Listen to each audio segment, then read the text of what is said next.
My name is Anam Malik and I welcome you all on the YouTube channel of AIMS Academy. Today the topic I have selected is angles, parallel lines and transversal.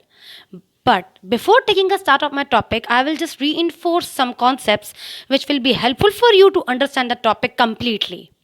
First of all, I will define what is an angle. So what is an angle? The amount of turn between two lines, rays or line segment around a common point, that is the vertex. So here is the one ray, here is the second ray, and this is the inclination or the amount of turn between the two rays either or line segment. So this measure or amount of turn which is sharing a common vertex, this is the point which is called the vertex, is called an angle. So the necessary condition which we need to have is that vertex is the common point which must be shared by either the two rays, either the lines or either the line segment which are making an angle. So this is the angle. Amount of turn between two lines, rays or line segment around a common point. Hope you are clear with it. Now I will move toward types of angles. Angles are classified as per the degrees they have. This is the very common concept we used to have in the earlier classes, but I just want to reinforce all that stuff so that you will be able to understand the topic nicely. So the first type of the angle is acute angle. Acute angle is the angle which is less than 90, right which is equal to 90, obtuse greater than 90. So these all are moving around 90, but one is less, other is equal, and third one is greater than 90. Moving toward the fourth and fifth type. Fourth type is the straight angle. Straight angle is equal to 180 and it is always measures on the straight line. And the fifth type is the reflex angle, the angles which are greater than 180. Now I will move toward parallel lines. Parallel lines are the non-intersecting lines. What are the non-intersecting mean? Non-intersecting mean which will never intersect at any point whenever we are going to extend that lines. So non-intersecting lines are called parallel lines, and in the parallel lines the number of angles which are formed are 8 as it is mentioned in the figure. L1 and L2 are the two parallel lines, and this is the transversal we have. Transversal is the line which intersects the two parallel lines. So when the transversal cuts the two parallel lines, 8 angles are formed. 1, 2, 3, 4, this is 5, 6, 7 and 8. These 8 angles do have certain type of relation in them. We have to categorize them, we have to name them as per the relation they are having in between them. So first of all, I will discuss with you the alternate angles. Alternate angles are those angles which are in all the possible Z shape of the figure. This is the figure I have. Look at this, focus the figure. This is the Z shape. Look at this. From this point it is started and come toward this point and this point. This is the Z shape. All the angle in the possible Z shape, either it is a simple Z or either it's an inverted Z. So all the possible angles in the Z shape are called the alternate angles. Look at this Z shape in the figure. Angle 1 and angle 6 are the angles in the Z shape. If you are focusing the figure, then look at this. This is also a stretch type of Z we have. So 2 and 5 are also the alternate angles. What I have written in there, angles in all possible Z shape. Again, I am repeating.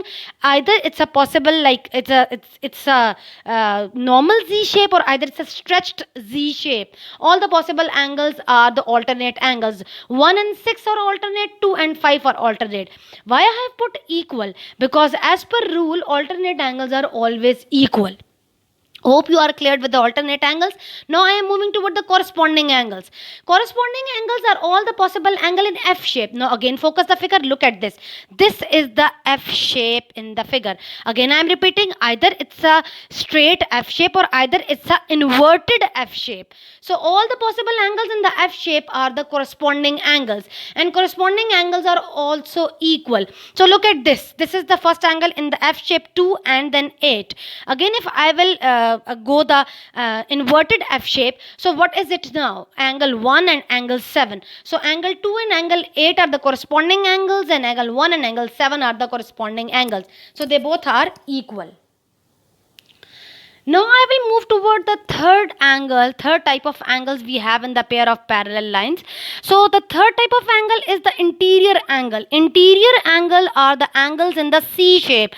If you have if you have observed, I have focused all the possible shapes we can have. Either it's a F shape, either it's a Z shape, either it's a C shape.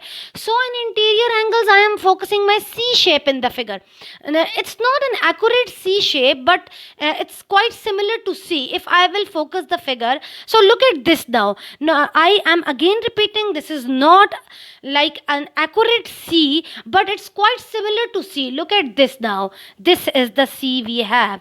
Either it's the on the right side, or either it's on the left side.